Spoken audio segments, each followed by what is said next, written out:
So just in league with that, I'm keeping time right here. I don't want you to think like I'm texting or anything. I'm doing it on my phone, checking Instagram, obviously not checking Twitter. But I have to tell you, it's such an honor to be here. You know, I was a history major at Howard University. I've loved history all my life. Grew up in a household where, you know, history was important. Dropped out of Howard University and never, you know, graduated with the history degree. But when I came to the Atlantic, I suddenly had the opportunity, due to the way the job was designed, where effectively I was, as far as I'm concerned, basically being paid to read and occasionally write. That's what we do here too. Yes, I know. It's a beautiful thing. You know what I mean? And it was like a period that was very similar to what I had when I was in college, and you know, at the time when I wanted to, you know, become a professor was what I thought about, and I couldn't believe it. And around that time, I developed this. I guess we were getting close to the. I'm gonna try to say this right. Sesquicentennial. Did I say it right? Bingo. All right, there we go. We were getting close to the sesquicentennial, 150th anniversary of the Civil War. So there was, you know, Civil War in the air. This is about 2008 or so, and I guess too many people don't know this. I love video games. But being the true nerd I am, not just, you know, nerd in terms of comics and video games, but nerd in terms of history too, I'm always looking for like lectures I can play while I'm gaming. You know, so I would be... back then I would play World of Warcraft, and then, you know, it'd be some history professor, you know, going on, or, you know, whatever. And at the time, probably, you know, the history professor who I listened to most was actually David Blight, who I didn't know at that time. What is the survey class you teach here? Civil War and Reconstruction. Civil War and Reconstruction. And so they had all of the lectures online. Not only that, I believe they had transcripts of the lectures. It was absolutely incredible. It was like gold for me. So I would go log on, play World of Warcraft, and then David would talk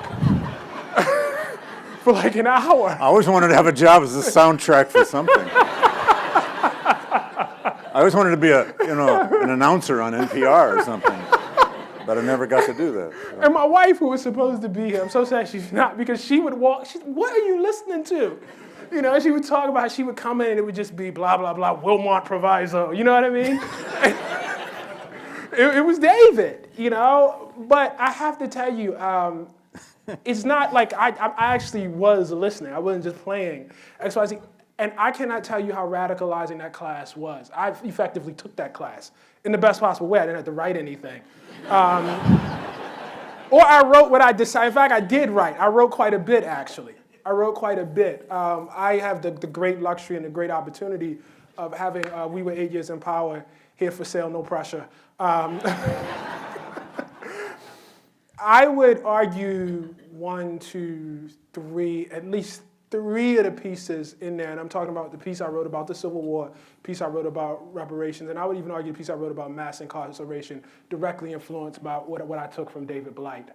And just, you know, David, and then I'm gonna actually ask you questions after I, okay. You know, I'm enjoying this. That's yeah, okay. David would read these beautiful, you know, first-person documents. You know, it was from David that I first heard that letter, the ironic one where the guy is, you know, his slave master wants him to return. Yeah. And he writes him, what is that guy's name? Anderson. Yes. Jordan Anderson. Jordan Anderson. This is the first time I heard, and so it was like a revelation. So to be African American as I am, to consider yourself a learned African American as I did before this, to have come up in what I, you know, call the conscious household, and then to be in your 30s and to have this period of incredible enlightenment was so tremendous to me, and it altered my path as a journalist and as a writer. It's the whole reason I'm sitting here now, in terms of, you know, what I wrote after that, but it's also the whole reason I'm sitting here now because I'm here to honor David Blight, who is tremendous. You guys have quite the jewel here. Yeah.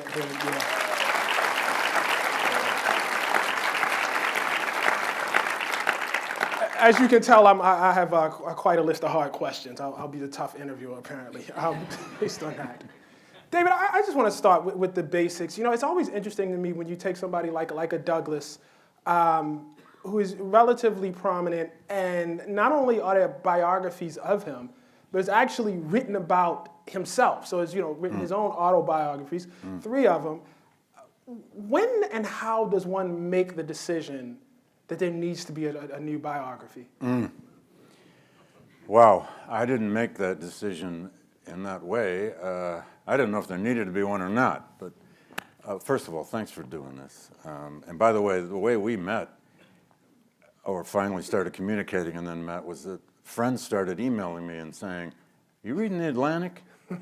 "No, I haven't been very much, because there's this guy named Ta-Nehisi Coates, he's writing about you. You better check it out." I thought, oh no.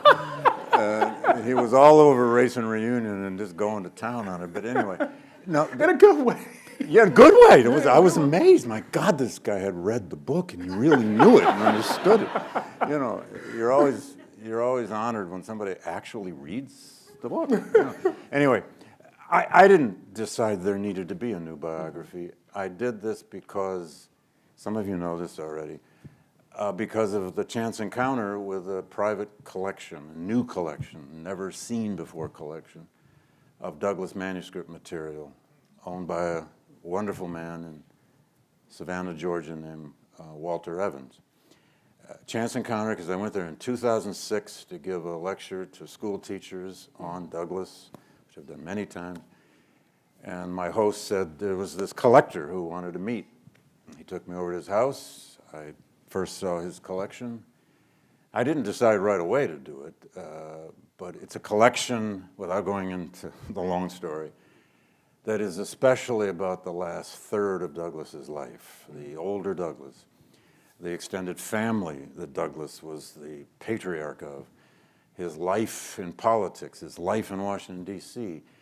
The core of it are about 10 massive family scrapbooks that were kept by his sons, plus a lot of family letters. So it was an illumination of the older Douglass like we never could have done before. And I didn't decide right away. My first reaction was, oh God, I don't want to do this. I don't want, a full life of Douglass is a complicated task. And why didn't you want to do it? Like, what did that mean when you thought? It's a daunting life. Right. It's a to do. My first book was just it's a dissertation, narrow look at Douglass and the Civil War. This means the whole life. Right. This means the public and the private. This means everything. Cradle to death. And was it the fact of having to disappear into something like that for a period of time? Yeah. Did I want to spend probably, at that time it probably felt like the rest of my life on it, and perhaps it has been. I don't know. Let's hope not. But there's also a lot of very complicated stuff about Douglass's life, not just his public image. And I thought, no, I don't want to do this. I don't want to do this. I'm going to have to do this because if I don't, somebody else will, and so forth and so on. So it really was that encounter with new sources. That it wasn't that I decided Bill McFeely's biography in 1991 is good enough. Bill wrote a beautiful biography. There've been a whole number of other books on aspects of Douglass's life, comparative books on Douglass and Lincoln, lots of work now by political philosophers on Douglass, lots of work by legal historians on Douglass, and still, although it's subsided, a lot of work on Douglass by literary scholars. But why not, I thought, And I had no intention of even getting the book out in the bicentennial of Douglass's birth this year. The book was supposed to be done 3 years ago. So I got lucky with that. So it wasn't that kind of a choice. It was new sources and likely new things to say. And to be honest, the older Douglass became for me the most fascinating part of all. Why? Probably because I'm getting older. But because after the Civil War, you've got a man with, for one thing, he is the prototypical example of the old radical outsider, the abolitionist always beating on the doors, who becomes a political insider, becomes a government bureaucrat. He gets 3 major government appointments from 3 different presidents. He becomes a functionary in the Republican Party. He becomes much more of a pragmatist. And the compromises and deals that go along with that. But even more important, he's the patriarch of a massive extended family 4 surviving adult children, 21 grandchildren, about 3 fictive siblings that adopted him or he adopted them, almost all of whom become financially dependent upon him. And it's a very conflicted family, a loving family, but a conflicted family. So that aging Douglass becomes a very modern story. And so do his children in so many ways. Annie becomes that aging great man, if you want, on his pedestal, and the next generation wants to knock him off. And there are all those rivalries that he has with the next generation of black leaders. And I find that story very modern, very interesting.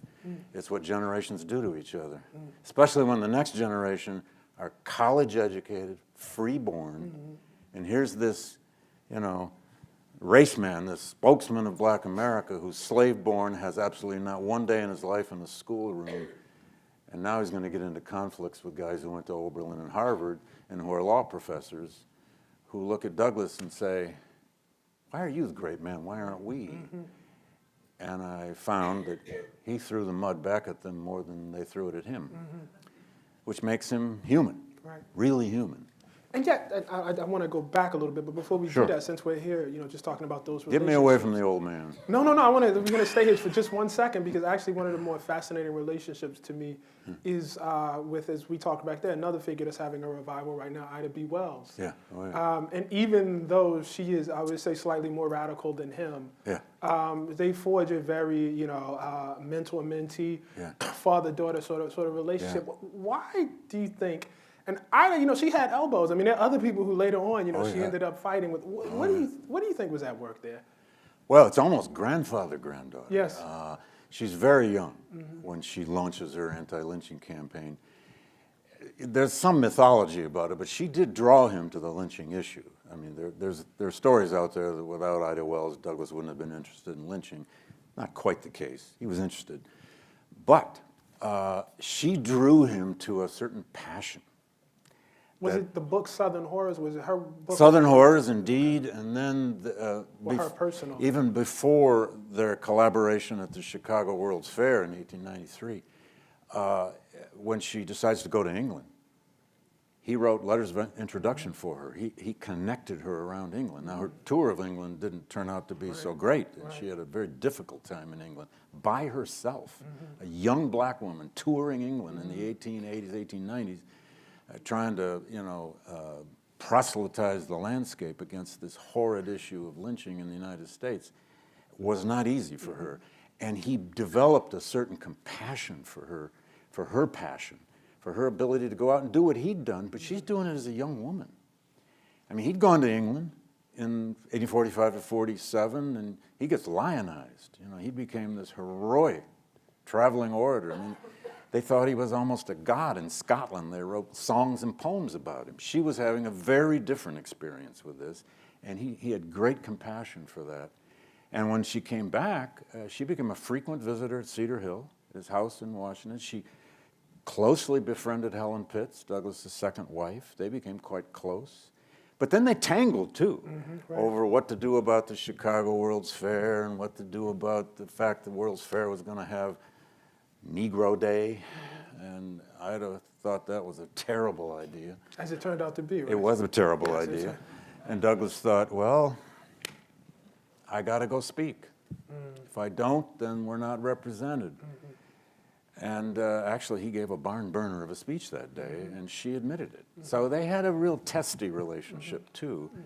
But she's an example of a young black activist or artist that he did mentor. I mean, he had these rivalries, and he had these conflicts, without question. But a Paul Laurence Dunbar, for example, and there are others. He takes under his wing. Dunbar actually came to Washington and lived at Cedar Hill for a while. He was a poet with no money. And Douglass met him in Chicago at the World's Fair. Said, come on. And James Weldon Johnson. And James Weldon Johnson. Du Bois sees him speak. Yeah. Well, God, yeah. He goes down to Tuskegee. He goes to Tuskegee, speaks at a commencement at Booker T. Washington's college. God, that's great correspondence, too. Yeah. I mean, Booker T's writing to his friends about how angry he is because Douglass is a little difficult. He's hard to get booked, and he wants money. Well, like, it's how he makes a living now. But then he complains that he wants to bring an assistant with him, and he wants this, and he wants that, and he's complaining in all these letters. But Booker T. Washington went to tremendous extents to get Douglass to Tuskegee for a commencement address. And of course, what does he do? He gives the self-made man speech at the Mecca of the self-made man. And we have a photograph of that, of Douglass actually speaking at commencement at Tuskegee. It's in the book. They didn't have a close relationship, but they had a correspondence relationship that's fascinating. Du Bois and Douglass never really met. But Du Bois did see Douglass speak, and I think I proved it in the book. No, you nailed it down pretty well. I hope so. And my research assistant, Griffin Black, here a student at Yale, is partly responsible for that. I said, Griffin, Du Bois in his eulogy says, the first and only time I saw Douglass. I thought, okay, where can that be? It can't be at the Chicago World's Fair, as Herbert Aptheker once said, because Du Bois was in Berlin during the Chicago World's Fair. But he's still in Cambridge or Boston when Douglass spoke at Faneuil Hall in 1892. And I said, Griffin, go look at all the Boston newspapers. Let's make sure of the date. Let's just make sure of this. And he found it. And so Du Bois is in the audience. He sees Douglass give a version of the Lessons of the Hour speech. So Du Bois is not making that up in the eulogy. There are people who have said Du Bois may have imagined that he saw Douglass. But I think he did. And right after that, he left to go to Germany. Can we go back to Sure. the younger Douglass? I think like one of the great challenges I imagine, and I don't know if this was actually true, but you take like a David Levering Lewis, since we're talking about Du Bois, when he's doing a biography of a Du Bois, you're not in the period of slavery, and so you have this whole period where it feels like the major source material is Douglass himself. Right. Right. How did you deal with that as a historian? Because I know, you tend to, as a historian, have this skeptical eye to how people want to construct themselves. Right. Douglass was always conscious of that, especially during, all three, but definitely during the first, the narrative. Right. That's as much of a beautiful piece of writing as it's also propaganda. Oh, yeah. So there's reasons to tell the story. Both. Right. So I wonder how you dealt with that. Well, sometimes probably not very well, but the first problem any biographer of Douglass faces, and this is true of anyone who writes a lot of autobiography, is that the subject is always in your way. He's just sitting right there in front of you, imposing 1,200 pages of autobiography on you and daring you to try to figure him out. And you're trying to see under it and over it and around it and through it. And in Douglass's case, as most 19th century memoir writing, it's not about his private life. It's not about his personal standing. It's not about his family. Anna Douglass, his wife of 44 years, gets one mention in the third autobiography, and she's called my wife. Yeah, like, ouch. The children get very little mention. I mean, just to put this in context, though, like, Ulysses S. Grant, like, Julia does not really come up in the memoir. He says something like, I found myself fond of this woman. And then suddenly they're married, and then it just goes on. And he didn't even tell you that he wrote hundreds of letters to Julia, which is what his biography is based on. Right. Yeah, well, Grant's writing a very military biography. Douglass was writing the self-made hero story. There's going to be one major character in his autobiographies. It's going to be me, and whoever else exalts that. Now, I will say this, because where you were going with that question, I think, is very important.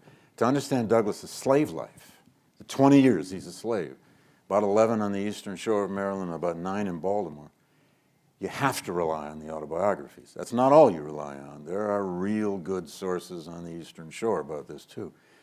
And some other people found them before I did. But you have to rely on his own probing of his memory of a childhood, so that the autobiographies become both your source, but also your subject. You have to be explaining, why does this man continue to write his own story over and over and over and over? Why does he believe he has to keep writing himself into history over and over and over and over? What is it about his story that he believes the world wants to know? He doesn't just believe it, he knows they do, because the narrative sold 30,000 copies in the first 5 years. Bondage and Freedom in 1855, which is his long-form masterpiece, sold 18,000 copies in the first year. My God, that's good. Even today, that's good. So, but what I found myself doing in the early chapters, struggling with this, how much can you rely on this, is I actually checked a whole bunch of books out of Sterling Library about child psychology. I don't, to this day, have a clue exactly how it helped me. But I was trying to understand, how do we remember childhood? What's the best, what's the best science, on how we actually remember childhood? Well, not surprisingly, it has a lot to do with trauma, deep associations, events that have deep impact. And this is a man who's grown up a slave. Plus, I have to say, you may know the book called Young Frederick Douglass by Dixon Preston. This is a book published way back in 1980. It's a Bible for anyone. I used to carry it everywhere. My copy is all just soiled and messed up. But Dick Preston was a journalist all of his life until he retired and moved to the Eastern Shore in the late 70s, where he became drinking buddies with James Michener, who was writing his book called Chesapeake. And at lunch one day over drinks, Michener told Preston, it's the way I was told the story. Michener tells Preston, there's this guy Frederick Douglass here from the Eastern Shore. Preston never heard of him. He said, really? Slave? Really? Wow. And it was Dick Preston who started digging deep into the Eastern Shore archives, the Talbot County archives, the Talbot County Historical Society, other kinds of records. It's Dick Preston who actually discovered Douglass's birth date, which Douglass never knew, at least the month he was born in. And he was also able to verify names, places, episodes, dates. When Douglass names all these overseers, with names like Sevier and Gore, and you start thinking you're reading a Toni Morrison novel because of the naming. It's not. These were the real people. And all kinds of episodes that can be largely verified, which helps you then get a little confidence about believing the basics, the bones of that. And Edward Covey, the famous fight he has with Covey, Covey was real. And Covey's farm is still, the land is still there. There's a lot of records about Covey. So I had to try to use Douglass at the same time trying to explain why he feels so compelled to be so detailed about his youth. I mean, you're introduced in that first little narrative to several savage beatings of slaves. You're introduced to a whole range of overseers with different attitudes and different personalities. You're introduced to different kinds of slave holders. You're also introduced to a child coming of age. And I'm still convinced that one of the reasons Douglass's narrative is now taught all over the world, and certainly taught all over the United States, is because it is, at its core, a coming-of-age story. But it's a coming-of-age out of slavery. This deepest of American problems, slavery to freedom. And he's trying to build in that book a story of a child's consciousness of being a slave, and then, of course, he's trying to build the story of how he was going to overcome it. And he had some good lucky breaks in overcoming that, as well as an amazingly brave and courageous will. I want to talk a little bit about what it meant to be an abolitionist in the antebellum period, because I think one of the things that I think you do a really, really good job of in the book is showing how many times, my God, how many times was Frederick Douglass assaulted? It's like constant. It's constant, and I think we think of him obviously as an orator, but you have to think about somebody who's like getting off the train and might confront a mob at the train station. You know, might be a mob in front of the church where he's, you know, supposed to speak. Wherever the venue is, people might start throwing things at him. At one time in the book in New York, there's some, you know, Irish thugs who were sent down to deal with him. And for some reason, They took over the stage. Right. Took And then over they the get lectern. into this insane debate between each other. And Douglass tries to debate him. Yeah. And the guy later compliments Douglass in Yes, the man, you were biography. quite a debater. He's quite a debater. So it's pretty. The guy's name was Isaiah Reinders. He was an Irish street thug politician. And I mean, that's basically what he did. He had a. we're familiar with thug politicians these days. Sorry, not too different, right? Not too different. Anyway. Sorry. Let me get that in. You don't get a Trump joke in, man. I mean, come on.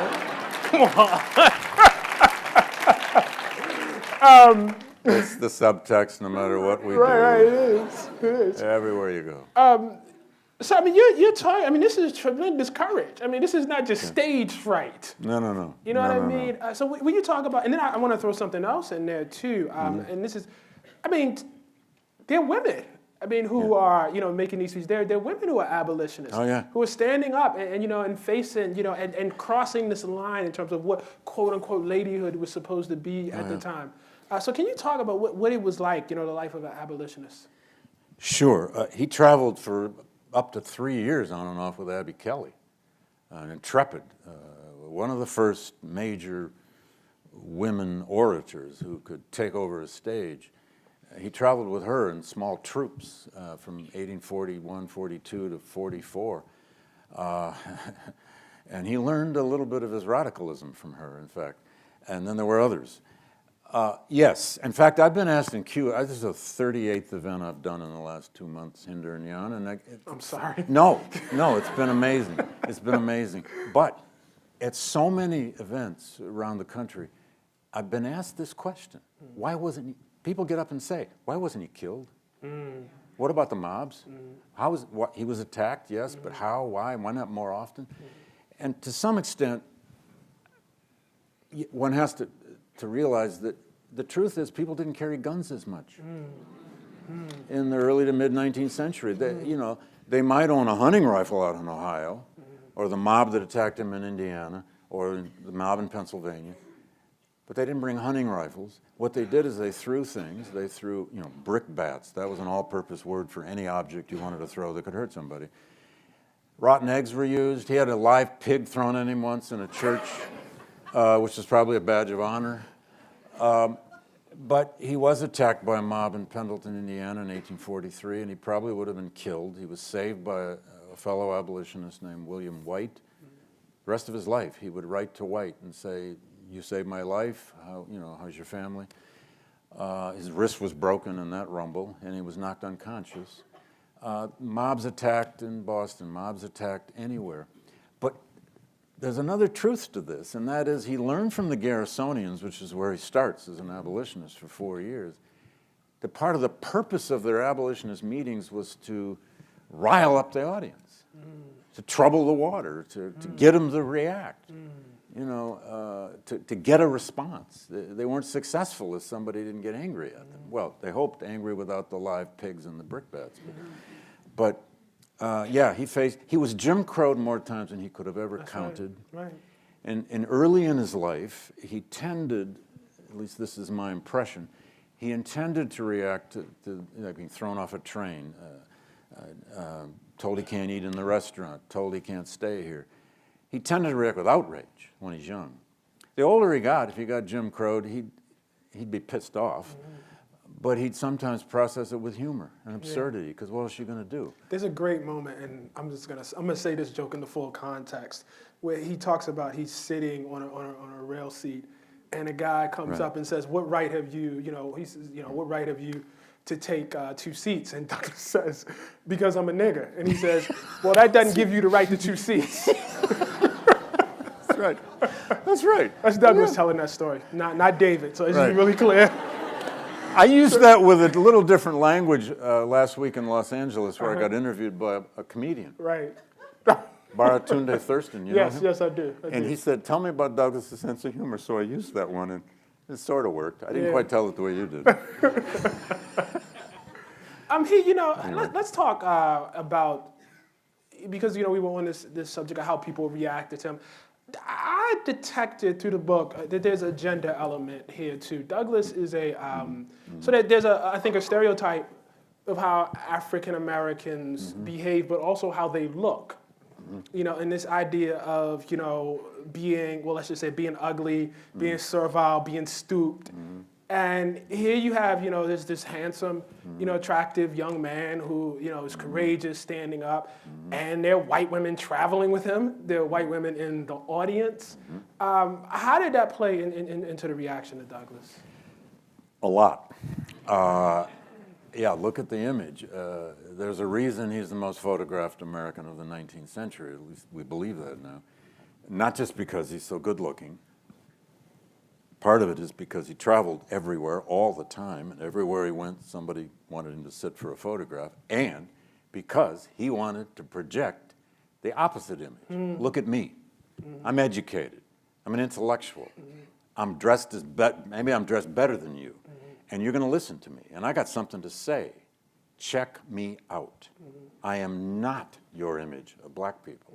It's clear he's doing that with these photographs, and the recent book by Stauffer et al.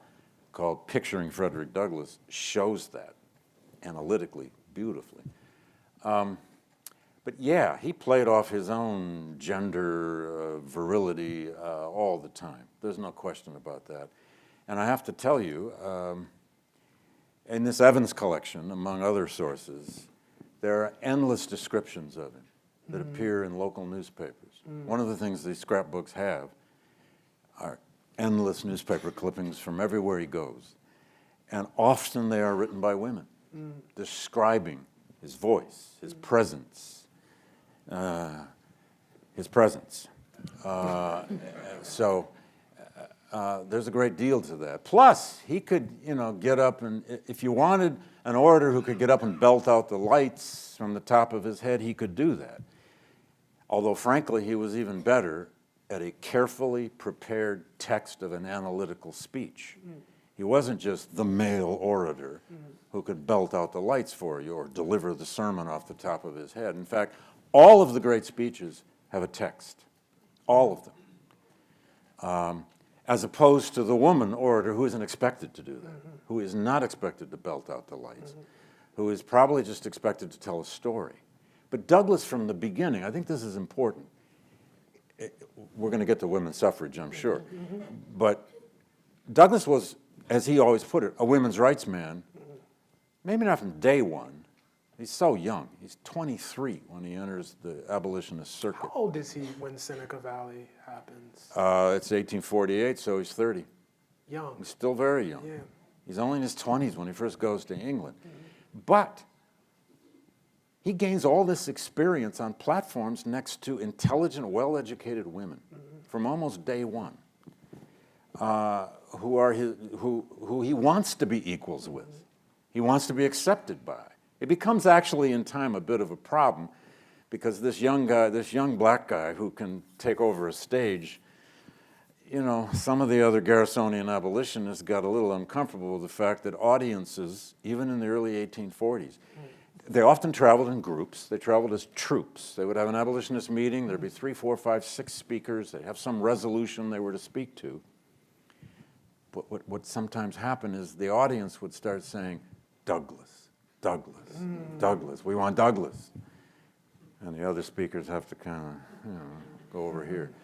So there was a dynamic there that was not comfortable. On the other hand, I think it's got a lot to do with his evolving embrace of women's equality. And he's at Seneca Falls in 48. He's one of the few male speakers. He's one of the male signers. He's the only black participant at the Seneca Falls Convention in 48.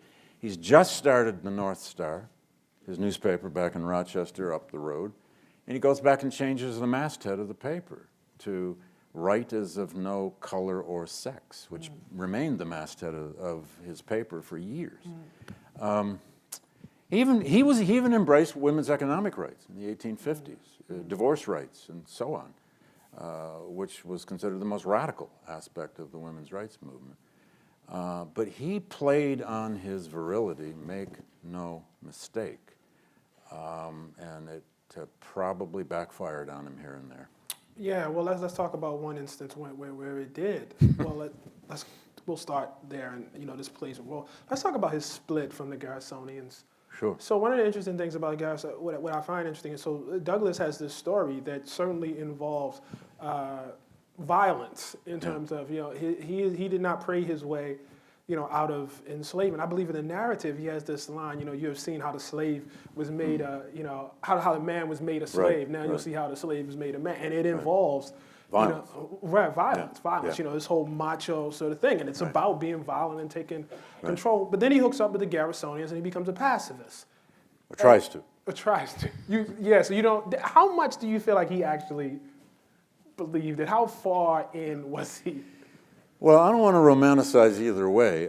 When Garrison takes him under his wing in 1841, and the Garrisonians take him under the wing, he loved Garrison.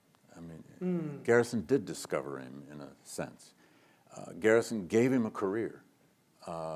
He learned a great deal from Garrison. He learned how to take parts of the Bible at the beginning of an abolitionist lecture and run with it, although he had plenty of practice in that as a preacher in New Bedford. But the pacifism of Garrisonianism, as well as the anti-politics, was the hardest part for Douglass to continually swallow. And by anti-politics, you mean no voting, no endorsing of candidates. Right. What it did, was it the Constitution is a covenant with death, is it? Right. What is it? Is that covenant with the devil or death. Right. Yeah, and the pacifism became harder and harder for Douglass because, you know your history, the course of the 1840s and into the early 1850s, the fugitive slave issue becomes paramount, especially with the Fugitive Slave Act in 1850, and even with the Mexican War. Plus, by the time Douglass returns, I mean, context is everything. That's what you get from historians, isn't it? Always context. When Douglass returns from England in 47, he's an angry young black man. He's been 18 months in Ireland, Scotland, and Britain, where he's experienced, a little bit of racism here and there, but nothing like in the U.S. And he's been lionized. He's been embraced by the entire reform movement community of Britain, Scotland, and Ireland. He's met all the great abolitionists. They have treated him like a conquering hero. He comes back to America, and he's just angry as hell. In fact, one newspaper in Philadelphia, when he goes on the road right after he gets back from Britain, calls him the demagogue in black. And when I read that, I thought, that's a chapter title. But also Wendell Phillips, the great abolitionist from Boston, takes him aside at one point and says, Fred, tone it down. I mean, you're but that anger now is also against the kind of entrapment he feels by the Garrisonian principles and strategies. He wants to break free. You don't want to romanticize that too much, but it's true. He wanted to break free. He needed an independence both of his career and of his mind. And part of that is now, it's a kind of a diminishment of options. How long can you keep preaching moral suasion? How long can you keep trying to change the human heart before you want some other option? You might want the option to be the Constitution and the law. How can you use the law now? You might want it to be politics, political parties. How can you use political power, even if you have to shoulder up to people you don't entirely trust? But even more so, what about possible uses of violence? And you find a Douglass there by 50, 51, and 52 in his newspaper. And this is where Douglass mastered another genre. We know about the autobiographies, we know about the great speeches, but he also mastered for 16 years the short-form political editorial. He learned how to write as a journalist on deadline. And that's where you begin to see Douglass writing about the possibilities of violence, saying things like, the reason a slave catcher fears having his throat cut is because he deserves to have it cut. David, how much of that is and you mentioned this, but how much of that is the context of the movement, because you literally have, folks being confronted in Boston, in Syracuse, the guy William Parker, in Pennsylvania. Rescues are going on. Right. Like there's a context, like the movement is changing. It's a big right? context. Yeah. It's sometimes people compare it to our current moment of sanctuary cities and the protection of refugees. It's even beyond that. Part of this is a developing experience he has, because this man Parker, who leads the resistance to the slave catchers in kills the slave owner. And kills the slaveholder in Christiana, Pennsylvania, fled then. He'd never met Douglass. This Mr. Parker had been a fugitive slave himself. He'd never met Douglass, but he once heard him speak, I think in Philly. And after he escapes, he and like 3 followers headed out Western New York to find Frederick Douglass. He just knew Douglass lived in Rochester. And the law is after them, rest assured. They ended up in Rochester. Douglass ushered them in a carriage up to the lake and on over to Toronto. And there at the dock, Parker gave Douglass his revolver as a memento, which Douglass always kept in the family. So now he's got his own personal experience in fugitive slave rescue. And by Douglass's count, about 100 fugitive slaves escaped through his own house over time. So it's both ideological, but it's also participatory, such that when he's writing about violence, it's got some experience behind it. On the other hand, again, you can't put Douglass in boxes. He's very, very messy and complicated. He is beginning to get interested in John Brown at the same time. They met all the way back in 1848. And they have a very interesting relationship throughout the 1850s. And sometimes that gets a little romanticized. John Brown made Douglass believe in violence. Well, no. On the other hand, I have them, I think, meeting 11 times over about 11 years. Douglass did come to believe in certain kinds of uses of what we would call revolutionary violence. That is, violence committed in the name of a particular political cause that can be justified. He came close to joining John Brown until he learned that it was going to be Harper's Ferry and the largest federal arsenal in the country and a suicide mission. And he had the great good sense. And Harriet Tubman tells John Brown no, too, right? Harriet Tubman didn't even answer the letter or the call. Yeah, I mean, these were former slaves who had helped people escape. And Harriet Tubman, my God, she'd been across the line many times. And this, would-be liberators were always the riskiest thing for slaves. And people have often wondered, why didn't more slaves in Virginia just join John Brown's standards? Because why would you put your trust in one old white guy with a beard and about 18 followers who got some weapons? At the federal arsenal. At the federal arsenal against the state of Virginia. Not good odds. Right. But anyway, he was seriously interested in John Brown as long as Brown was talking about what Brown called the subterranean passageway. By that he meant actually a kind of overground militarized railroad. Douglass had known about this so-called plan for a long time, and Brown's idea was setting up a series of forts, beginning in the Upper South, into the North, militarized with guys with rifles, and if you could funnel a few slaves out here, it's the Underground Railroad becoming sort of militarized.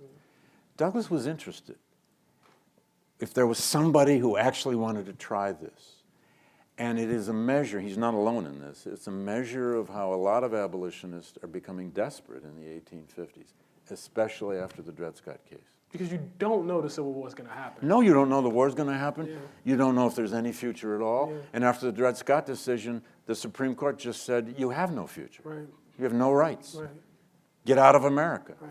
I think like one of the things that gets lost in our minds is, the traditional sort of lost cause narrative is the North invaded the South, which leaves aside the fact that South Carolina fires on a federal fort, right? Yeah. So South Carolina makes a decision to secede.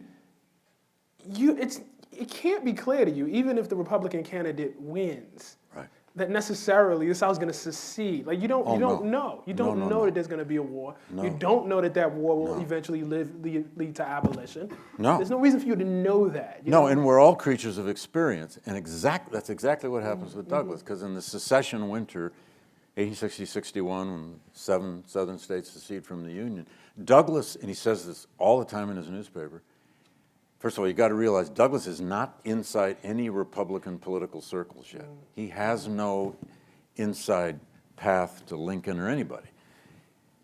He believes this is going to end in a compromise, because it always has. Because it always has. It always had. Yeah. He believed they were going to find a way to make a deal. And of course, there were attempts at that. The Crittenden Compromise and a bunch of others were going on in Washington. Douglass said this is somehow all going to end in compromise. And it's at that moment, somewhere in February, Douglass actually booked passage to Haiti. He hated immigration as an option for black Americans. He hated colonization schemes. But there were a lot of them that bubbled up after Dred Scott. And one of them was James Redpath's plan to take voluntarily black Americans to a place, an island off the coast of Haiti, to make a new life. Douglass denounced all these plans, mostly, until his own children got him talking about it. Like, Dad, I mean, I don't know if that's what they said. Like, Dad, do we have a future here or not? They're young. They're thinking about being adults and having lives. He booked passage with his daughter, Rosetta, his oldest, who was then about 22, to go visit Haiti and have a look. And they were to leave in mid or the third week of April. And there's a little passage in his newspaper that he writes the day after the firing on Fort Sumter. Trip to Haiti, canceled. So if that doesn't come about, Douglass might have even been... Can I ask you something? Yes. Ta-Nehisi grew up in Baltimore. I did, yeah. Douglass is the city. If it weren't for Baltimore, we wouldn't even be talking about Douglass. He doesn't escape without Baltimore. He called it his Baltimore dreams, which had everything to do with getting out of slavery. On the other hand, it helped shape him. You grow up in Baltimore. What was the consciousness of Douglass? What did you learn about Douglass? What did you know about Douglass? It was him and Harriet Tubman were the ones, because Harriet Tubman also is from Maryland, and my family is not just from Baltimore. So I was telling Dave, my family's actually from the eastern shore of Maryland. So a little further south from Douglass and from Harriet Tubman, but the same region. So, I mean, they were gods. It's tough to distinguish the extent to which... like how big Douglass was in Baltimore for me versus how big he would have been for any other African-American child or student at that age at that point. So I'm not sure, but I mean, I read the narrative definitely, like kids get assigned it in college. I mean, I read it, I don't know, probably by middle school or something like that. Really? Okay. Yeah, I read, actually not the second one, the third one, the thick one. You read Life and Times as a kid? Yeah. And it's funny because you don't like Life and Times, but I really Anyone like else read Life and Life and Times? No. I actually love that book. Like, and maybe it's well, it's because full of of that. great stuff. Yeah. It's just not the beautiful writing as some of Yeah. So he was huge. I mean, I knew the outlines of his life. I knew about the pacifism. I knew about the change from pacifism. My brother, when he went off to college, there was a poster that's made out of that 4th of July speech. Really? So he had it on his, in his dorm, bedroom. So I knew all about the 4th of July speech. He was heroic, which is interesting because this is in the echo of Malcolm X, who was really, the big person at that period when I was young. But, Douglass really didn't take a back seat at all. It was somewhat sad to me reading the book. Oh, sorry. How little... No. The book actually brought this out. Well, there's a lot that's sad in his life, but anyway, go ahead.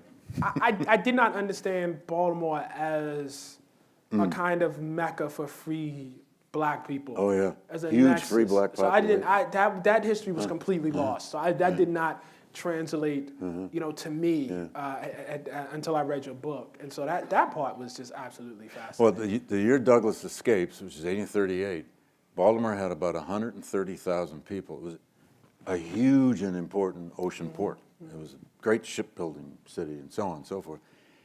It only had about 3,000 slaves. He's in a fairly small slave population, but it had 17,000 free black. The free black community was large, very active, churches, debating societies, et cetera, which is how he meets Anna, probably at a church, but we don't know for sure. But he gets to live amidst, within, and around that community as well. It has a tremendous impact on him. It makes possible a lot of his growth and learning and knowledge. When he tries to escape the first time, Douglass makes this failed escape attempt while he's on the Eastern Shore. Right. And he's returned back. And they do not sell him south. Right. They send him back to Baltimore, which is the oddest. I mean, you imagine somebody trying to escape and then being It's the luckiest break of his life. Yeah, I mean, effectively, right? Because the other option was that's the right, likely one. is Natchez or something like that. But it actually enables his escape. Is there anything in his blood ties or anything like that to the family that you think? Certainly, maybe. How do you like that for ambiguity? A definite maybe. He's 17 years old, almost 18. He's been on the farm owned by this man named Freeland. He leads an escape plot, no question about that. And it's actually good they didn't try. I mean, the good that they didn't pull it off because they'd have never made it. They were going to steal some boats and row up the Chesapeake. Right. But anyway, he gets caught, put in chains, walked to Eastern Maryland, thrown in the Talbot County Jail for 2 weeks. Fully expects Thomas Auld's going to come at some point. And slave traders are coming to look at him. Slave traders come and they check out his teeth, right, his body, right, the whole thing. Thomas Auld walks in one day and says, "I'm sending you back to Baltimore." The way Douglass tells it, "I'm sending you back to Baltimore. You're really not a very good slave." And I will free you on your 21st birthday. Now, that's what Douglass tells us. He's a crafty writer. If you're in good behavior. Douglass chooses not to believe that and will escape at age 20. But the theory has often been that Auld was his father, and hence sends him back for that reason. That's never been proven. In fact, Douglass spent a great deal of energy the rest of his life trying to figure out his paternity. The likelihood is it's one of his two masters or two owners, Aaron Anthony or Thomas Auld. Could have been one of Anthony's sons, could have been some other people who were out there on the Home Hill farm where his mother lived. But he went to Thomas Auld's deathbed. It turned out he wasn't quite dying yet. He took another year. But he went to Thomas Auld's near deathbed and asked him. And he didn't get a yes. He even asked him, "Do you know my birthday?" Well, I think it's February of 1818. So I don't think it was Auld. I can't prove that. There are people right now as we speak hoping and trying to plan to do a DNA work on Douglass, something similar, for different reasons than the Jefferson DNA was done. But there are living Auld and Anthony descendants. This is possible. I was just glad we didn't do the DNA business before I got the book done, because if Douglass didn't know, I didn't want to know. I like it that way. But he gets sent back to Baltimore, and it's the luckiest break of his life. Just two quick questions before we go to Q&A. I'm sorry, guys. I love this book. The opportunity to talk to a great historian like David is huge. One of the things that happens, regrettably, is when you write a book and you have the great fortune of some amount of people reading that book, is people forget that you like other books. That you're a fan too. You know what I mean? Like you like to read too. Yeah. Yeah. So. Wish I had more time to read right now. I know. Same. So I want to finish on two things if we could. First thing I'd like to talk about is one of the more painful aspects of reading the book. And my God, it is listening to Douglass write and talk about Native Americans. Oh, yeah. There is an It's shocking. Yeah, there is almost a kind of imperialism Oh, yeah. about Douglass. And Oh, yeah. as hard as it was to read, I actually found it tremendously important because I think with those of us with certain politics forget is oppression is not ennobling. It does not mean that you won't therefore look at somebody else, and think something racist, sexist, et cetera. It reminded me, for instance, about you have Irish who come here and they suffer their share of oppression and are quite good at giving it back to black people. Oh, yeah. And then you look at Douglass and you see in how he describes Native Americans. Would you just address that a little bit? Sure. My students have been, in the seminar I've done on the life and writings of Douglass, are stunned when they read those. And by the way, on the Irish, Douglass tended to love the Irish in Ireland. But not here. It was the Irish here that he had trouble with. And he has these jokes. He has ethnic jokes about him. Very fond of his Irish ethnic jokes. Yeah. Those aren't pretty either. No, they're not. They're not pretty. They're not. On the Native American question, especially later in life, after the war, 1870s and 80s, Douglass played on Indian stereotypes. The vanishing Indian, the uncivilized Indian, the backward Indian. And he tended to do it when he was trying to exalt the right to vote for blacks, especially political rights. And Douglass would make this argument that black Americans are modern, they're civilized, they're educated, they're American, with all the birthrights of Americans. And he would too often say, not like the American Indian who just wants to wrap himself in blankets and go hide in his hills. Sorry. No, you got to know this, though. I mean, it's important. He's still an interesting guy. Yeah. And still heroic in many ways. But he played on Indian stereotypes, which is all over the culture. It's all over the air. He does it.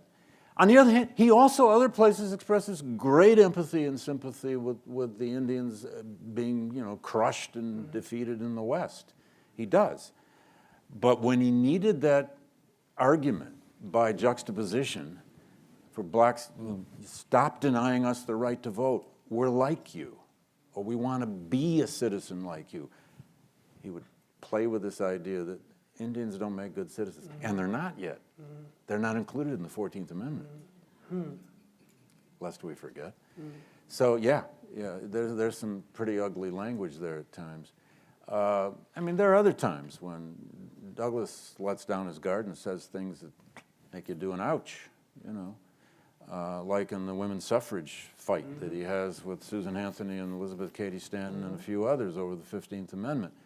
Now, frankly, that fight, that bitter breakup that they had over the 15th Amendment when Anthony Stanton and other women's suffragists just got fed up with waiting. And on the other side, Douglass and all the other Republicans who favored the 15th Amendment understood that if you put women's suffrage in the 15th Amendment, it simply doesn't pass. Everyone knew that. Everyone with one eye open knew that if you do that, there would be no 15th Amendment. And Douglass said things like, it's the black man's hour. He wasn't alone in saying that either. On the other hand, he went further sometimes and said things like, but women do have their husbands to vote their interest. Come on, Fred, Right when I called you modern, you're not so modern, But I actually think this is the perfect Don't call him segue. Fred, by the way. He didn't like it. It's the perfect segue into the question because you have this situation where I think someone like Elizabeth Cady Stanton, Susan B. Anthony, they take a great degree of heat, I think, from modern eyes for their turn to racism. Oh, yeah. It's an ugly turn. Right. But I think if we can see this in Susan B. Anthony, we can see this in Elizabeth Cady Stanton, people who were abolitionists. Actually went out. And you can see it in Douglass. You can see this turn to racism. Doesn't it say something about how much it suffused the culture at that point? Absolutely. It's America. Yeah. And this does kind of bring up this issue of how Douglass gets used now. What is it about Douglass we want to use, The old notion about getting right with Lincoln, there's a lot of getting right with Douglass now. What parts of Douglass do we most want to use? Well, certainly not the Indian stereotypes. His women's rights advocacy, frankly, is very usable if you particularly focus on the earlier part of his life. But today, the conservative movement, especially libertarians, and especially the Cato Institute, and the Republican Party, love to appropriate Douglass for their ends, which is all about his advocacy of self-reliance. And they claim limited government, which is frankly nonsense. Douglass believed in energetic, activist, interventionist, federal power every chance you get. He hated states' rights, hated it. Well, you two. But we all use Douglass however we want to use him. You pick your part.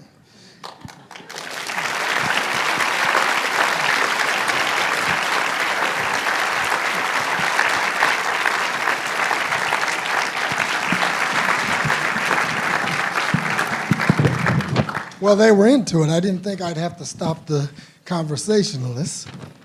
So we have a little time for some questions from the audience. I believe there's some mics in the back. So if you would raise your hand if you want to ask a question.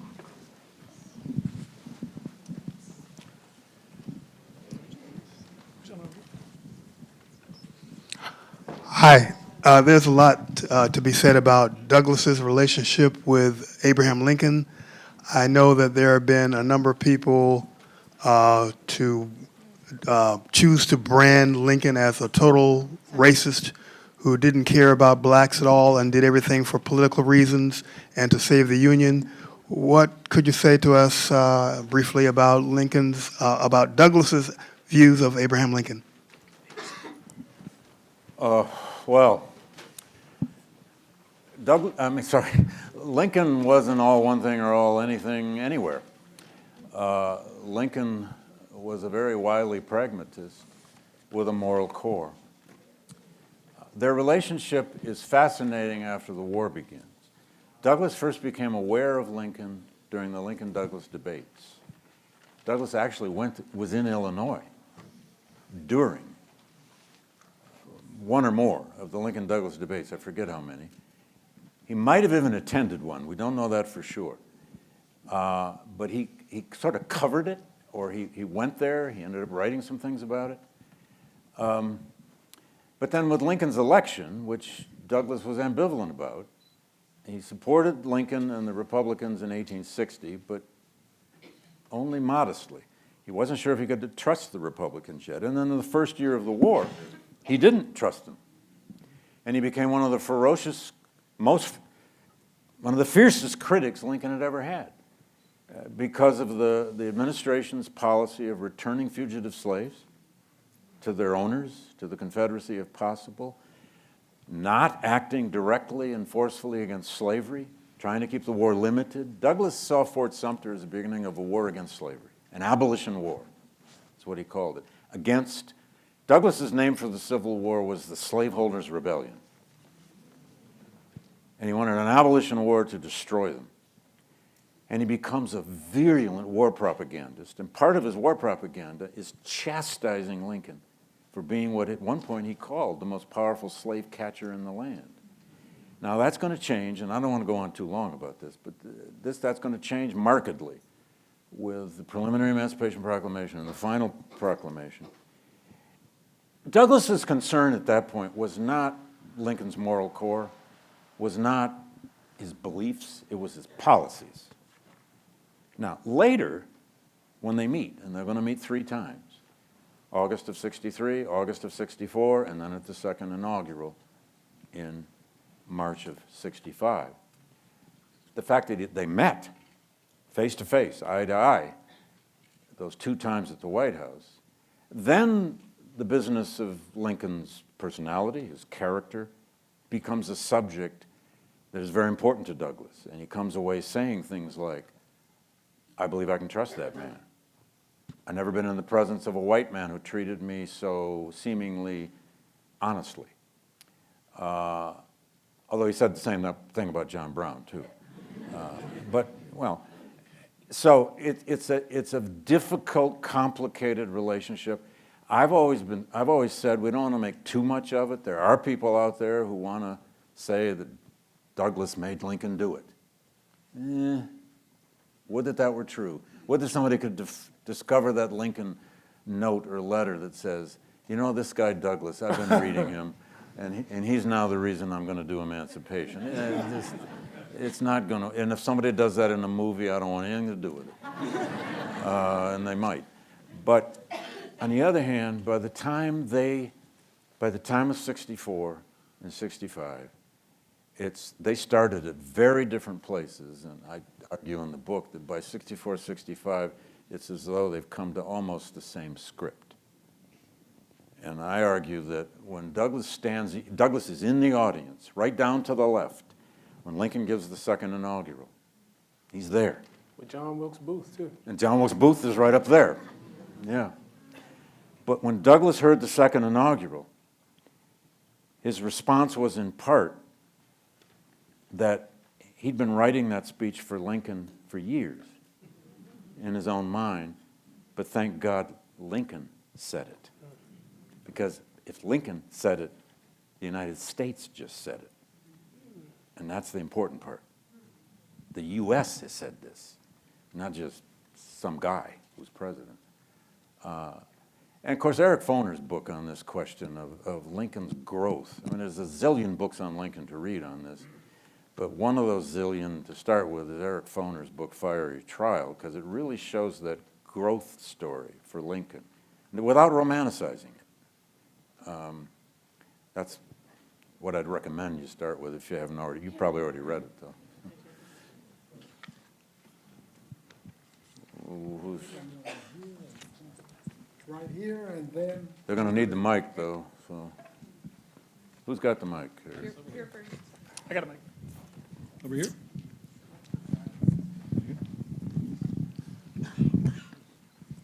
Thank you. Hi, thank you both for a fantastic conversation. I was wondering, Professor, if you could talk a little bit about your process as a writer. How do you approach writing a biography? You know, you talked a bit about those materials that you found, right, that you were presented with, and that sort of began your process. And I was wondering if you could just talk about how it is that you approach putting together a biography like this.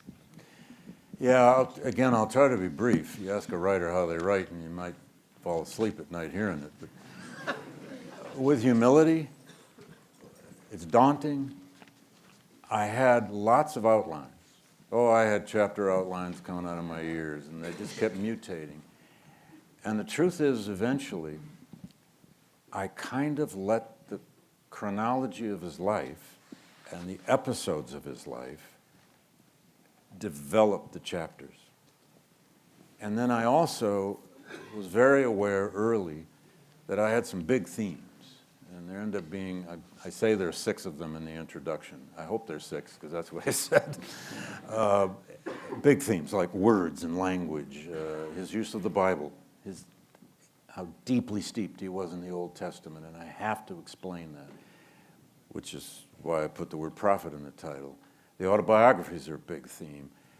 The public and the private balance is a big theme in any biography, if it's a real biography. Douglass the intellectual, the thinker, the artist, the man with a mind who was a writer at heart, who never knew what he thought, I'm convinced, until he went to his desk and wrote it down. And then lastly, this theme of radical outsider who becomes the political insider. I was aware all along that I can't just write chapters on each of these. I got to weave them all together at the same time. They've all got to be in play. Some more times than others. The public-private is in one chapter more than others. But then I just kind of let it evolve. And I'll admit this, there were 2 or 3 big episodes in his life that I wasn't prepared to write when I got to it. And one of them was the women's suffrage fight. I hadn't read enough about it yet. I was so concerned to get that right. I was reading biographies of Stanton and Anthony and a lot. I wasn't ready to write it, so I just left it blank in the chapter where I knew it had to go, and it came back later at the end. There were 2 or 3 others of those. I just wasn't ready for that, but I had to keep it moving. I wanted to keep it moving. Biography also, I learned this that I don't think I knew at first. Biography always seems infinite. There's always something else you can find. Think of your own life. If some biographer wants to write your life, how much are they really going to know that you know? So it always felt like it's never finished. There's always something else I can find. And there are lots of Douglass scholars out there. I tend to know them all. And we're very collaborative, most of us. And Lee Faught, for example, who wrote this wonderful book a year ago called Women in the World of Frederick Douglass, she and I ended up collaborating on all of the letters by Ottilia Ossing, whom we didn't even get to, but that's okay. So it always felt infinite. But you just have to force yourself to stay put, spend weekends in your office writing, and just keep it moving. And I was always afraid if I ever stop, I'll just quit. It's just too damn long of a life. You know? Oh, and I remember wishing in the 1870s and 80s, this sounds horrible, but I'd have these terrible morbid thoughts of, what if he'd been assassinated in 1878? The book would be over now. It's terrible. So I think we have time for the last question over here in the middle. You were up next. So you get the mic to her. I think I can speak without the mic, but I want to get my question in. Hey, pretty good. That's good.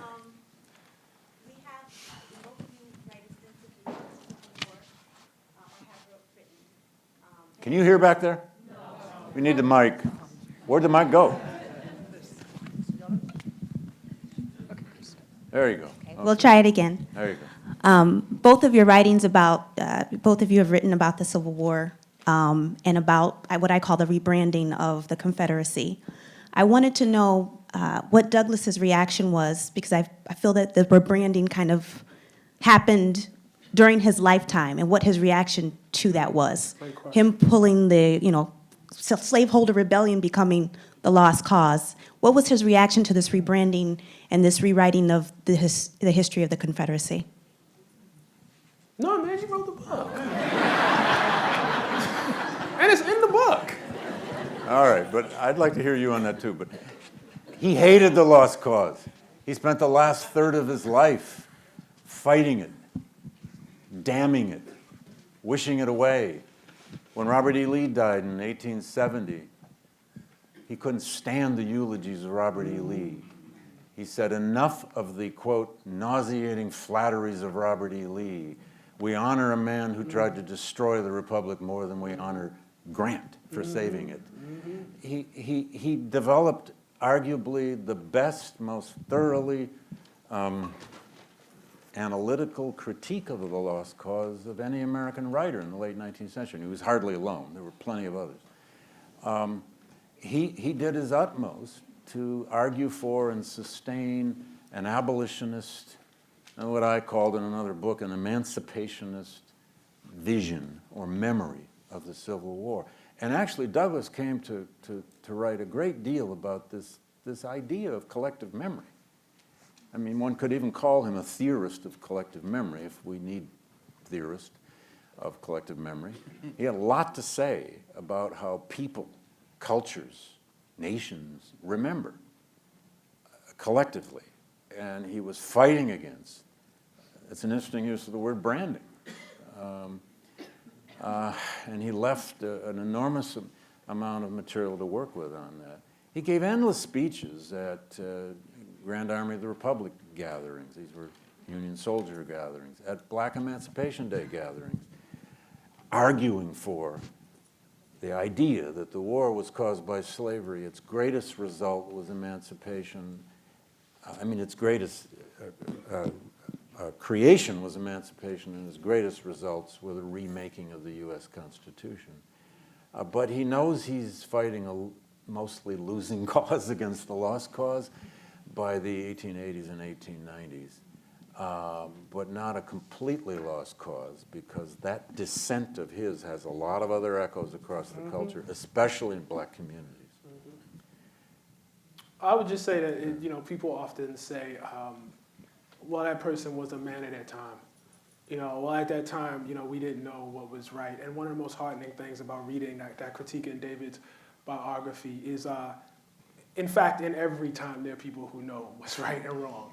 we just choose to listen to some people and not listen to others. And as David pointed out, that echo, I mean, you see it, in Black Reconstruction, you end the book, well, it's not quite, but it's close to the end. David has this great line at the end of the book where somebody is writing about Douglass. Douglass has died, and they say, oh, Douglass is gone. And David says, no, Douglass merely died. He was not gone. And when I see, these folks pulling down these Confederate statues today, I see Douglass is not gone. You know what I mean? Merely dead, but not gone. All right, I hadn't thought about it that way. That's good. So you're right. You're right. You're right. All right.